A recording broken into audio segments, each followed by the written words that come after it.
Honourable Senators, National Flag of Canada Day here in this chamber located on the unceded and unsurrendered lands of the Anishinaabe Algonquin Nation, I am sensitive to the fact that we are discussing the flag of a country born out of the colonization of Indigenous peoples, a flag which no longer carries the specific iconography of one of the colonizing nations, but a flag that nonetheless represents a country which is still today a work in progress in terms of its relationships and reconciliation with the original peoples and the decolonization of this bountiful territory we all share.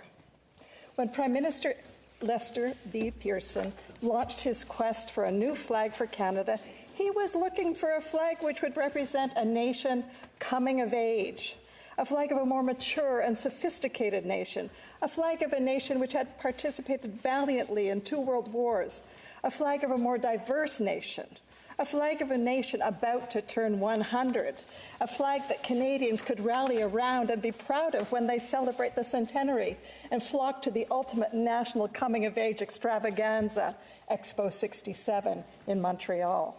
Colleagues, change is hard for many people, and changing a flag from the one that Canadians fought under in both world wars, many of whom were still alive in 1965, was particularly difficult, especially for a minority government to pull off.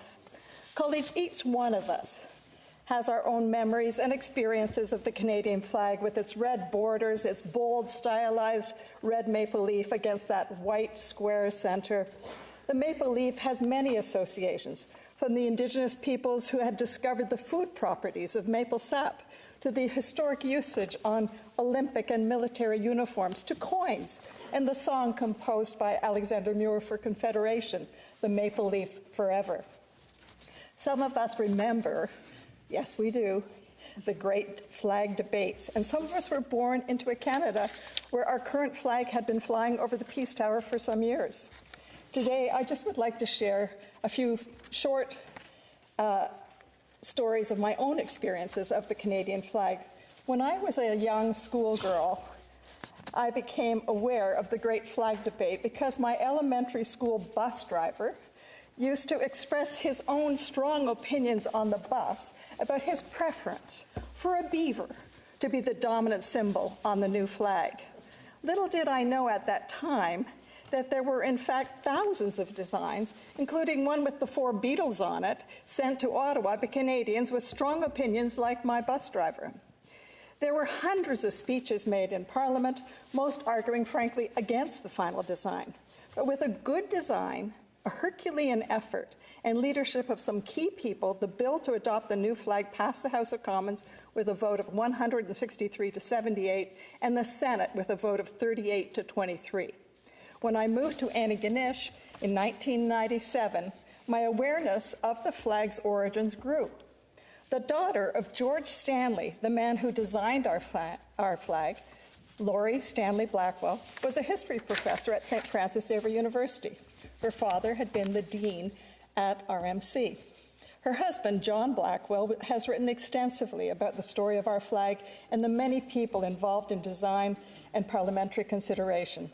That flag, with its beautiful and strong simplicity, was a source of pride for my 12-year-old self when I visited Expo 67 and was exposed for the first time to the amazing diversity of the world and to see my country, Canada, in the midst of that international cultural richness on display.